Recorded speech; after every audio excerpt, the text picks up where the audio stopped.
Hello friends, आज की video में हम लोग तीनों कार्नेटिक वॉर्स को डिटेल में कवर करेंगे। स्टार्ट करते हैं फर्स्ट कार्नेटिक वॉर से। साल 1670 आते आते इंडिया में बहुत सारे देशों की ईस्ट इंडिया कंपनीज आ चुकी थी। उनमें से चार कंपनीज जो मेन थी वो थी Portuguese east India company, Dutch east India company, British East India company और फ्रेंच ईस्ट इंडिया कंपनी। ये चारों बेसिकली ट्रेडिंग कंपनीज थी और इनमें आपसी मतभेद और ट्रेड वार्स चलते रहते थे। बट इस ट्रेड वार और एक दूसरे से आगे निकलने की रेस से पोर्टुगीज़ और डच ने अपने आप को अलग कर लिया। बेसिकली हुआ क्या कि साल 1661 में इंग्लैंड के चार्ल्स टू ने पोर्चुगल के राजा जॉन फोर्थ की बेटी के साथ शादी कर ली और इस तरह पोर्चुगल यानी लड़के वाले जो हैं वो ट्रेड वार की रेस से बाहर हो गए। और इसके अलावा डच ईस्ट इंडिया कंपनी के पीछे पड़े हुए थे ट्रेवनकोर के राजा Martand Verma.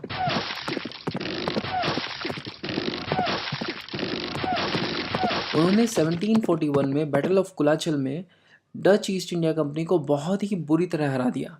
Dutch east India company को यहाँ पर सरेंडर करना पड़ा और इसके बाद से डच ईस्ट इंडिया कंपनी ने अपना ज़्यादातर कारोबार जो है वो इंडिया से शिफ्ट कर लिया और इंडोनेशिया और मलेशिया को अपना नया बेस बना लिया। तो इस तरह बैटल ऑफ कुलाचल के बाद डच ईस्ट इंडिया कंपनी भी गेम से आउट हो गई। तो अब इंडिया में दो ही यूरोपियन कंपनीज़ के बीच ये वर्चस्व की लड़ाई होनी थी और ये दो कंपनीज थी फ्रेंच ईस्ट इंडिया कंपनी और British East India company. French East India company ने अपने सेटलमेंट्स बनाए थे पौंडीचेरी और कराईकल में, जबकि ब्रिटिश ईस्ट इंडिया कंपनी ने दो फोर्ट्स बनाए, फोर्ट सेंट जॉर्ज जो कि आगे चल के मद्रास बना और फोर्ट सेंट डेविड जो कि कडलूर कहलाता है। यानी इन दोनों कंपनीज के जो मेन सेटलमेंट्स थे वो थे कार्नेटिक रीजन में। Carnatic basically Bay of Bengal और ईस्टर्न घाट्स के बीच के रीजन को कहा जाता है। और 1744 में यहाँ के नवाब बने अनवरुद्दीन। अब हुआ क्या कि 1740 से ही यूरोप में ऑस्ट्रियन वार ऑफ सक्सेशन चल रहा था, जहाँ पे ये डिसाइड होना था कि ऑस्ट्रिया की गद्दी पर कौन बैठेगा, जिसमें साल 1744 में ब्रिटेन ने भी एंट्री ले ली। तो ब्रिटेन और फ्रांस यूरोप में आमने सामने आ चुके थे। ब्रिटेन और फ्रांस के बीच इस टेंशन का असर जो है वो इंडिया में भी पड़ा। साल 1745 को ब्रिटिश ईस्ट इंडिया कंपनी ने इंडियन ओशन में खड़े फ्रेंच शिप्स पर अटैक कर दिया और इसी के साथ फर्स्ट कार्नेटिक वार की शुरुआत हो गई। अब जवाब देने की बारी थी फ्रेंच ईस्ट इंडिया कंपनी के गवर्नर ड्यूप्ले की। ड्यूप्ले जो है वो ब्रिटिश ईस्ट इंडिया कंपनी को ईंट का जवाब पत्थर से देना चाहता था। उसने मॉरिशस के फ्रेंच गवर्नर बुर्दने को इनवाइट किया। बुर्दने भी तुरंत अपनी नेवल फोर्सेस लेकर बे ऑफ बंगाल की तरफ पहुंच गया और फिर ब्रिटिश शिप्स को तहस नहस कर दिया। और इतना ही नहीं, सितंबर 1746 में फ्रेंच ईस्ट इंडिया कंपनी ने मद्रास को भी कैप्चर कर लिया और यहाँ पर बहुत सारे ब्रिटिशर्स को प्रिजनर्स ऑफ वॉर बनाकर रख दिया। ब्रिटिशर्स ने कार्नेटिक के नवाब अनवरुद्दीन से मदद मांगी। अनवरुद्दीन ने फ्रेंच गवर्नर ड्यूप्ले को बोला कि उसकी टेरिटरी में किसी भी तरह के कोई भी झगड़े उसको नहीं चाहिए, शांति भंग ना होने पाए। बट ड्यूप्ले ने उल्टा अनवरुद्दीन को ही अपने झांसे में ले लिया। उसने अनवरुद्दीन को प्रॉमिस किया कि वो मद्रास को कैप्चर करने के बाद उसी को दे देगा। तो इसीलिए अनवरुद्दीन कुछ दिन शांत बैठा। बट जब ड्यूप्ले ने अपना प्रॉमिस पूरा नहीं किया तो अक्टूबर 1746 में मद्रास को कैप्चर करने के लिए अनवरुद्दीन ने अपनी आर्मी भेज दी और फिर यहाँ पर अदयार नदी के किनारे फ्रेंच ईस्ट इंडिया कंपनी की एक छोटी सी टुकड़ी जिसमें मात्र 1000 सोल्जर्स होंगे, उन्होंने अनवरुद्दीन की 10,000 की फौज को बुरी तरह से खदेड़ दिया। इस बैटल को बैटल ऑफ अदयार या फिर बैटल ऑफ सेंट थॉम भी कहा जाता है।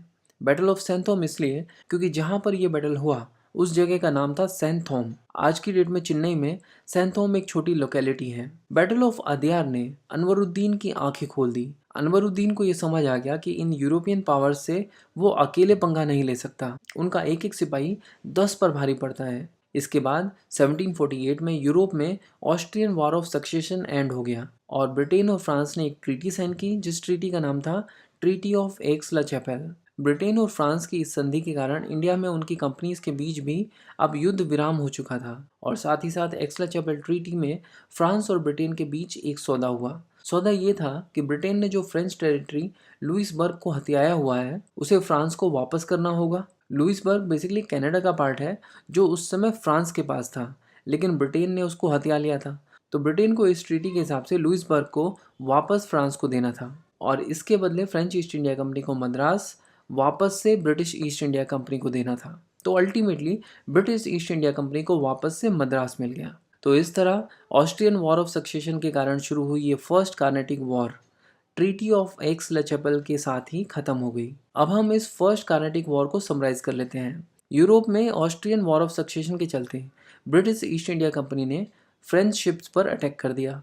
इसके रिटेलिएशन में फ्रेंच ईस्ट इंडिया कंपनी ने मद्रास को कैप्चर कर लिया और मद्रास अनवरुद्दीन को भी चाहिए था। इसीलिए फ्रेंच ईस्ट इंडिया कंपनी और कार्नेटिक के नवाब अनवरुद्दीन के बीच बैटल ऑफ सेंथहोम हुआ। बट 1748 में एक्सला चैपल ट्रीटी के साथ Austrian war of succession and हो गया, जिससे इंडिया में भी शांति हुई। मगर इस ट्रीटी की शर्तों के अनुसार फ्रेंच ईस्ट इंडिया कंपनी को मद्रास वापस से ब्रिटिश ईस्ट इंडिया कंपनी को देना पड़ा। अब क्योंकि ये सारे इवेंट्स और लड़ाइयाँ इंडिया के कार्नेटिक रीजन में हुई थी, इसीलिए इसे फर्स्ट कार्नेटिक वॉर भी कहा जाता है। चलिए अब देखते हैं सेकेंड कार्नेटिक वॉर।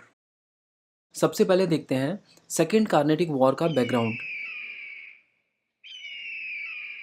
मुगल बादशाह औरंगज़ेब के रूल के दौरान मुगल एम्पायर अपनी पीक पर था।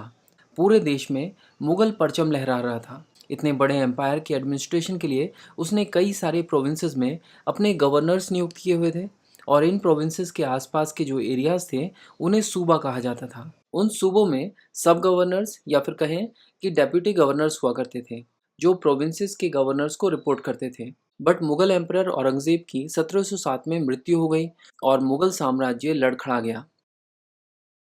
मुगल एम्पायर को कमज़ोर पड़ता देख कई सारी प्रोविंसेस के गवर्नर्स ने खुद को प्रोविंस का निज़ाम घोषित कर दिया। ऐसे स्टेट्स को सक्सेसर स्टेट्स भी कहा जाता है। ऐसा ही एक सक्सेसर स्टेट था हैदराबाद, जहाँ के गवर्नर ने 1724 में अपने आप को हैदराबाद का निज़ाम घोषित कर लिया और टाइटल लिया निज़ामुल मुल्क आसफ जहाँ फर्स्ट का। हैदराबाद के आसपास और भी सूबे थे जिन पर मुगल काल में डिप्टी गवर्नर्स नियुक्त हुए थे और जो आसफ जहाँ फर्स्ट को रिपोर्ट करते थे। ऐसा ही एक सूबा था कार्नेटिक। कार्नेटिक में उस समय डिप्टी गवर्नर थे मोहम्मद सैयद। आसफ जहाँ फर्स्ट ने उसे कार्नेटिक का नवाब बना दिया और टाइटल दिया सादतुल्ला खान फर्स्ट का। इस तरह हैदराबाद में आसफ जाही डायनेस्टी की शुरुआत हुई और कार्नेटिक में नव्यत डायनेस्टी की। सादतुल्ला खान फर्स्ट का कोई बेटा तो था नहीं, इसीलिए उसने अपने भाई गुलाम अली खान के बेटे दोस्त अली को गोद ले लिया।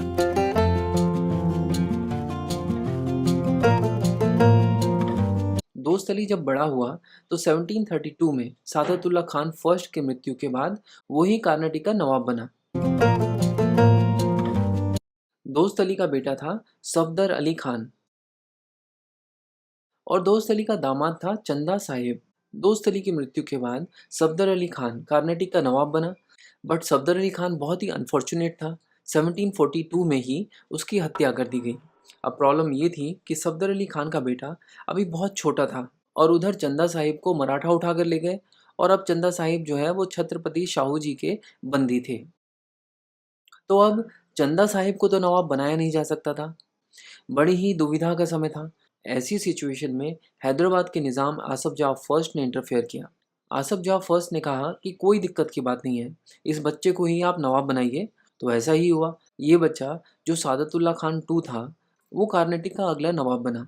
बट साथ ही साथ आसफ जाह फर्स्ट ने अनवरुद्दीन को कार्नेटिक का प्रतिनिधि नियुक्त किया जब तक कि सादतुल्ला टू बड़ा नहीं हो जाता। बट 2 ही साल के बाद यानी जुलाई 1744 में सादतुल्ला खान टू की भी हत्या कर दी गई और इसी के साथ कार्नेटिक के नवाबों की पहली डायनेस्टी नव्यत डायनेस्टी खत्म हो गई। तो अब तो कोई ऑप्शन बचा नहीं था, इसीलिए कार्नेटिक का नवाब अनवरुद्दीन को नियुक्त किया गया। हमने अभी थोड़ी देर पहले ही देखा कि 1746 में फर्स्ट कार्नेटिक वॉर के दौरान अदयार नदी के किनारे फ्रेंच ईस्ट इंडिया कंपनी की एक छोटी सी टुकड़ी जिसमें मात्र 1000 सोल्जर्स होंगे, उन्होंने अनवरुद्दीन की 10,000 की फौज को बुरी तरह से खदेड़ दिया। उसने अनवरुद्दीन की आंखें खोल दी थी। अनवरुद्दीन को यह समझ आ गया था कि यूरोपियन पावर से वो अकेला पंगा नहीं ले सकता, उनका एक एक सिपाही 10 पर भारी पड़ता है। अब इसी बैकग्राउंड में चंदा साहिब जो है वो मराठाओं की कैद से छूट गए। चंदा साहिब को जब पता चला कि कार्नाटिक के नवाब अब अनवरुद्दीन को बना दिया गया है तो उसके तो होश उड़ गए, क्योंकि चंदा साहिब के हिसाब से वो नव्यत डायनेस्टी के एक लौते वारिस थे। तो अब चंदा साहिब किसी भी हाल में अनवरुद्दीन को हटाकर खुद कार्नाटिक का नवाब बनना चाहता था। तो इसीलिए चंदा साहिब ने अनवरुद्दीन के दुश्मन और फ्रेंच ईस्ट इंडिया कंपनी के गवर्नर ड्यूप्ले से हाथ मिला लिया। लेकिन वहीं एक मसला और खड़ा हो गया। जून 1748 में आसफ जाह फर्स्ट की मृत्यु हो गई, यानी हैदराबाद में अब निज़ाम की कुर्सी खाली थी। और इस कुर्सी के दावेदार थे दो लोग, नासिर जंग और मुजफ्फर जंग। मुजफ्फर जंग आसफ जाह फर्स्ट का ग्रैंडसन था। बेसिकली आसफ जाह फर्स्ट जो है वो मुजफ्फर जंग का नाना था, और नासिर जंग था आसफ जाह फर्स्ट का बेटा। तो नासिर जंग रिश्ते में मुजफ्फर जंग का मामा था। कायदे में तो नासिर जंग क्योंकि आसफ जाह का बेटा था, इसीलिए उसे ही निज़ाम बनना चाहिए था। बट प्रॉब्लम ये थी कि नासिर जंग ने 1741 में आसफ जाह फर्स्ट की हत्या करने की कोशिश की, बट आसफ जाह फर्स्ट ने उसे मार मार के भगा दिया। इसीलिए आसफ जाह ने अपना सक्सेसर अपने ग्रैंडसन मुजफ्फर जंग को बनाया था। लेकिन नासिर जंग को ये बात बर्दाश्त नहीं थी। वो ऐसा कैसे होने दे सकता था कि उसके रहते उसका भांजा निज़ाम बन जाए। इसीलिए मुजफ्फर जंग और नासिर जंग दोनों आमने सामने थे। उधर अनवरुद्दीन जो कि कार्नेटिक का नवाब था, उसने नासिर जंग को सपोर्ट कर दिया। तो मुजफ्फर जंग के लिए अनवरुद्दीन अब किसी दुश्मन से कम नहीं था। इसीलिए नासिर जंग और अनवरुद्दीन एक तरफ आ गए और दूसरी तरफ था मुजफ्फर जंग। और उधर चंदा साहिब तो पहले से ही अनवरुद्दीन के दुश्मनों को खोजता हुआ घूम रहा था, इसीलिए वो मुजफ्फर जंग के साथ आ गया। इसके अलावा हमने अभी देखा कि चंदा साहिब ने तो पहले ही फ्रेंच ईस्ट इंडिया कंपनी से हाथ मिला लिया था। तो इस तरह चंदा साहिब, मुजफ्फर जंग और फ्रेंच ईस्ट इंडिया कंपनी एक टीम बन गए। और दूसरी तरफ अनवरुद्दीन और मुजफ्फर जंग तो थे ही, उन्होंने फ्रेंच ईस्ट इंडिया कंपनी की दुश्मन ब्रिटिश ईस्ट इंडिया कंपनी को भी अपने खेमे में ले लिया। अब इन दोनों गुटों में भिड़ंत तो होनी ही थी। तो अब पूरी तैयारी हो चुकी थी सेकेंड कार्नेटिक वॉर की। साल 1748 में मुजफ्फर जंग और चंदा साहिब ने अपनी फौज के साथ कार्नेटिक की कैपिटल आरकोट की तरफ बढ़ना शुरू कर दिया। अनवरुद्दीन ये जानता था कि अगर ये फौज एक बार अरकोट तक पहुंच गई तो फिर अरकोट को कैप्चर होने से बचा नहीं पाएगा। इसीलिए अनवरुद्दीन अपनी पूरी तैयारी के साथ अंबूर पहुंच गया ताकि वो मुजफ्फर जंग और चंदा साहिब को रास्ते में ही रोक ले। और यहाँ हुई एक बहुत ही खतरनाक बैटल जिसका नाम है बैटल ऑफ अंबूर 1748। इसी बैटल के साथ सेकेंड कार्नेटिक वॉर की शुरुआत हो गई। बैटल ऑफ अंबर में अनवरुद्दीन मारा गया और इसके बाद चंदा साहिब बना कार्नेटिक का अगला नवाब। चंदा साहिब के नवाब बनने में सबसे अहम भूमिका थी फ्रेंच ईस्ट इंडिया कंपनी की। तो इसीलिए चंदा साहिब ने फ्रेंच ईस्ट इंडिया कंपनी को पौंडीचेरी के आसपास के 80 गांव दे दिए। तो इस तरह बैटल ऑफ अंबर के साथ ब्रिटिश टीम का एक विकेट डाउन हो गया और स्कोर था 1-0। फ्रेंच टीम 1-0 से ब्रिटिश टीम से आगे थी क्योंकि अब कार्नेटिक का नवाब फ्रेंच टीम का था और हैदराबाद की निज़ामियत का तो फैसला भी होना बाकी था। ब्रिटिश टीम को अपने तीसरे खिलाड़ी की तलाश थी। अनवरुद्दीन का एक बेटा था वल्ला जहाँ। नासिर जंग और ब्रिटिश ईस्ट इंडिया कंपनी ने वल्ला जहाँ को ये विश्वास दिलाया कि वो वल्ला जहाँ के साथ हैं और अनवरुद्दीन की मौत का बदला लिया जाएगा। इस तरह ब्रिटिश टीम में वल्ला जहाँ की एंट्री हुई। तो इन दोनों गुटों में 1750 में तिरुवदी में दो बैटल्स हुए जिन्हें बैटल्स ऑफ तिरुवदी भी कहा जाता है। बट तिरुवदी के इन दोनों बैटल्स में फ्रेंच टीम का ही पलड़ा भारी रहा और इसके बाद ब्रिटिश टीम की यहाँ पर बहुत ही बुरी हालत हो गई। वल्लाजा घबरा गया और भागकर जिंजी के फोर्ट में छुप गया। जिंजी बेसिकली कार्नेटिक रीजन में ही एक जगह है जो अरकोट से अराउंड 80 किलोमीटर दूर होगी। और जिंजी के किले की खासियत ये थी कि वो इतना मजबूत था कि उसे आसानी से कैप्चर नहीं किया जा सकता था। इसकी दीवारें बेहद ऊंची और 13 से 14 किलोमीटर लंबी थी और ये 3 पहाड़ों में फैली हुई थी। मुगल बादशाह औरंगजेब को भी इस किले को कैप्चर करने में 8 साल लग गए थे। फ्रेंच टीम ने इस किले की घेराबंदी कर दी और 11 सितंबर 1950 की रात को इस किले पर अटैक कर दिया।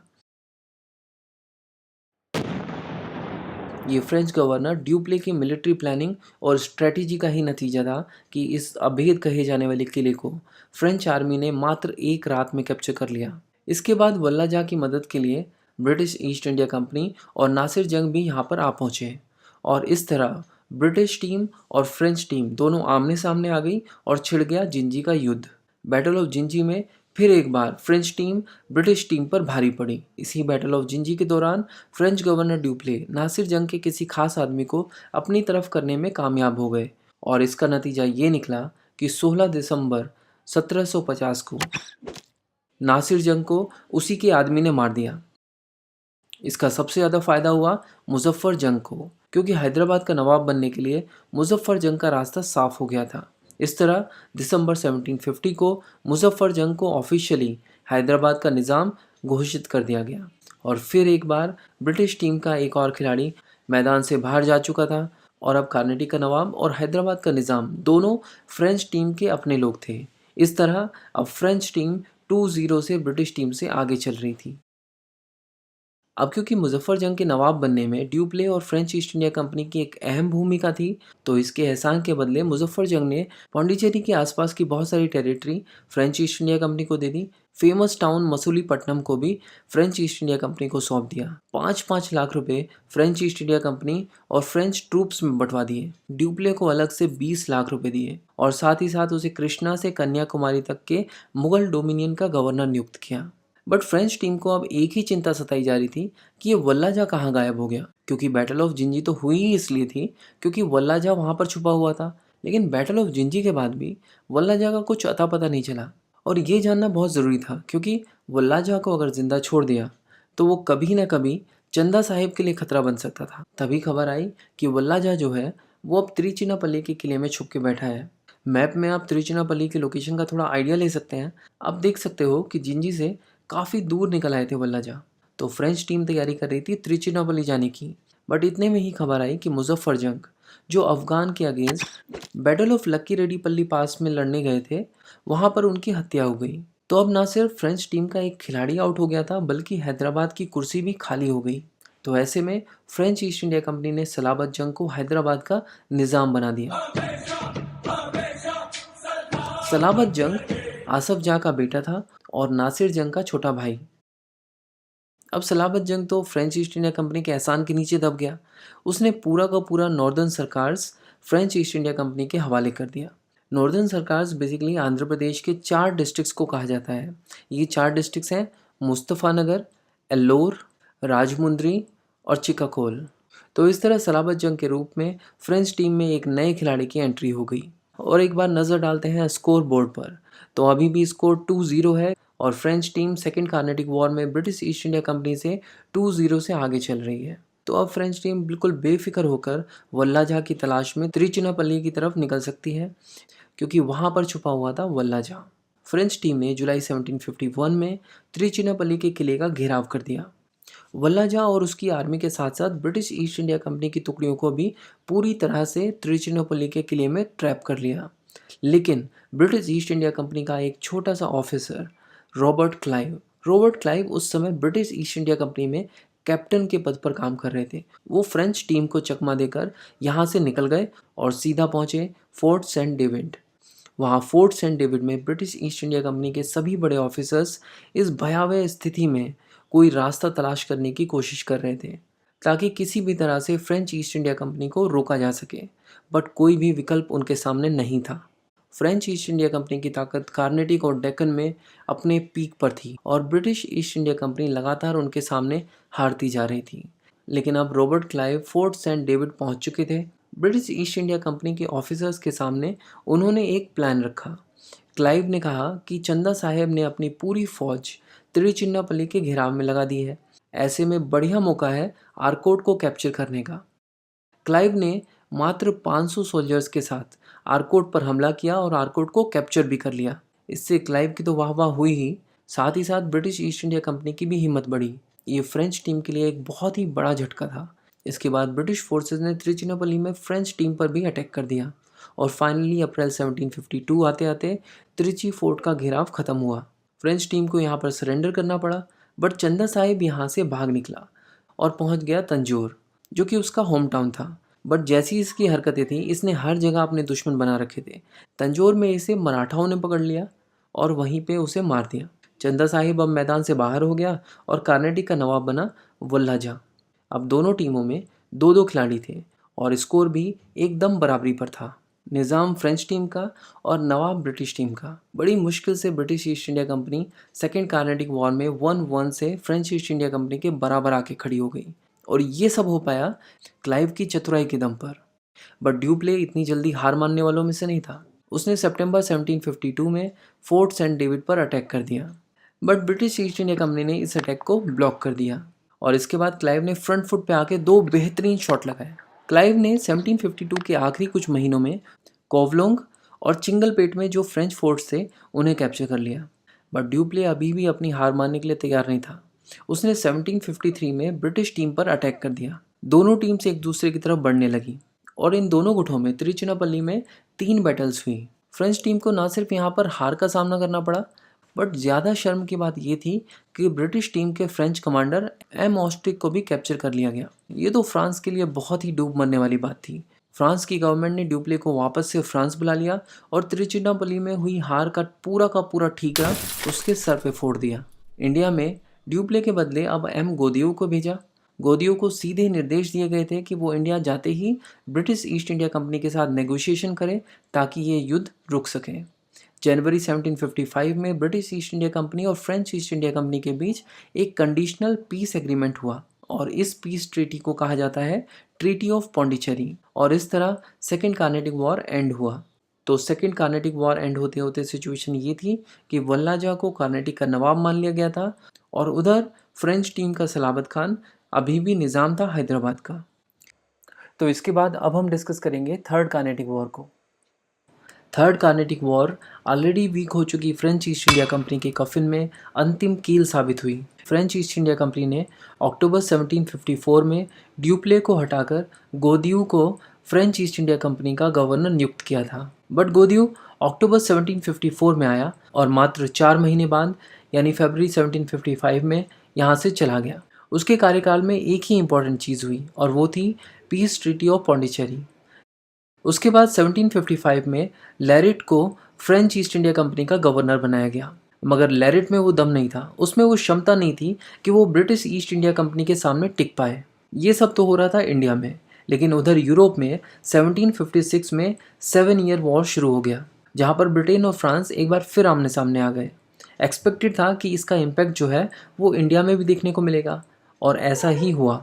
ब्रिटिश ईस्ट इंडिया कंपनी ने 23 मार्च 1757 में फ्रेंच ईस्ट इंडिया कंपनी की चंद्रनगर फैक्ट्री पर अटैक कर दिया। सबसे पहले चंद्रनगर की लोकेशन देखते हैं मैप में। चंद्रनगर उस समय के बंगाल का पार्ट था और कहा जाता है कि फ्रेंच ईस्ट इंडिया कंपनी का जो पहला डायरेक्टर था उसने 1688 में 40,000 कॉइन्स मुगल सूबेदार को देकर ये जगह ली थी।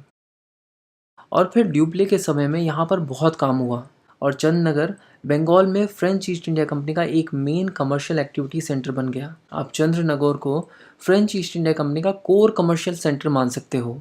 But British East India company ने चंद्रनगर पर अटैक करके इस जगह को तहस नहस कर दिया। वहाँ यूरोप में फ्रेंच गवर्नमेंट को ये साफ हो गया कि लैरिट से चीज़ें संभल नहीं पा रही हैं। इसीलिए फ्रेंच गवर्नमेंट ने इंडिया में अपनी पोजीशन को मजबूत करने के लिए 1758 में लैरिट को हटाकर कॉम्टे डी लैली को फ्रेंच ईस्ट इंडिया कंपनी का गवर्नर बना दिया। लैली एक कैपेबल और डेयरिंग कमांडर था। उसने इंडिया आते ही सबसे पहले ब्रिटिश ईस्ट इंडिया कंपनी के फोर्ट सेंट डेविड, जो कि कडलूर में था, उस पर अटैक कर दिया।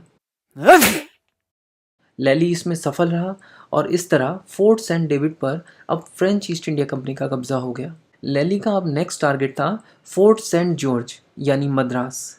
बट वॉर्स के विषय में हमें एक चीज़ हमेशा याद रखनी चाहिए कि जब भी दो पक्षों में लड़ाई होती है तो दोनों पक्षों की फाइनेंशियल सिचुएशन उस लड़ाई के आउटकम में एक बड़ा रोल प्ले करती है, क्योंकि किसी भी तरह की मिलिट्री एक्सरसाइजेज में काफ़ी ज़्यादा पैसों की ज़रूरत होती है। British East India company financially एक बहुत ही अच्छी पोजीशन में थी। आपको मालूम ही है कि 1757 में वो बैटल ऑफ प्लासी जीत चुके थे और बंगाल और कार्नेटिक रीजन में उन्हें काफ़ी फ़ायदा हुआ था। उनके पास रेवेन्यूज़ बहुत ही भयंकर जनरेट हुए थे। वहीं दूसरी तरफ फ्रेंच ईस्ट इंडिया कंपनी की फाइनेंशियल सिचुएशन उस समय उतनी कुछ खास नहीं थी। लेकिन सब कुछ जानते हुए भी लैली ने 1758 में मद्रास का घेराव कर दिया। मद्रास बचाने के लिए ब्रिटिश ईस्ट इंडिया कंपनी ने बंगाल के सेंट फोर्ट विलियम से मद्रास की मदद के लिए अपनी कई टुकड़ियां भेज दी, जिसका सामना करने के लिए लैली बिल्कुल भी तैयार नहीं था और इस तरह लैली को 1759 में मद्रास का घेराव उठाना पड़ा। और अब ब्रिटिश ईस्ट इंडिया कंपनी की बारी थी लैली को सबक सिखाने की। ब्रिटिश ईस्ट इंडिया कंपनी ने डिसाइड किया कि अब की बार फ्रेंच ईस्ट इंडिया कंपनी पर ऐसा वार किया जाएगा कि वो दोबारा खड़ी ना हो पाए। 22 जनवरी 1760 में फ्रेंच ईस्ट इंडिया कंपनी और ब्रिटिश ईस्ट इंडिया कंपनी के बीच वेंडी वॉश में एक बैटल हुआ, जिसे बैटल ऑफ वेंडी वॉश कहा जाता है। वेंडी वॉश यानी वंदवासी बेसिकली एक जगह है जो कि कार्नेटिक रीजन में ही है और ये मद्रास के लगभग 110 किलोमीटर दूर है। इस बैटल ऑफ वेंडी वॉश में ब्रिटिश ईस्ट इंडिया कंपनी को लीड कर रहे थे सर आयरे कूट और लैली लीड कर रहा था फ्रेंच ईस्ट इंडिया कंपनी को।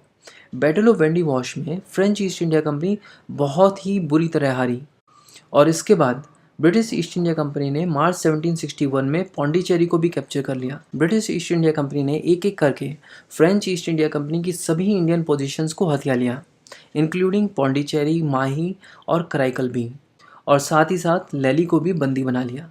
फ्रेंच ईस्ट इंडिया कंपनी के पास अब वापस से इस गेम में खड़े होने का कोई चांस नहीं बचा था। फ्रेंच ईस्ट इंडिया कंपनी अब पूरी तरह से ध्वस्त हो चुकी थी। उधर यूरोप में 1763 में 7 ईयर वॉर खत्म हो गया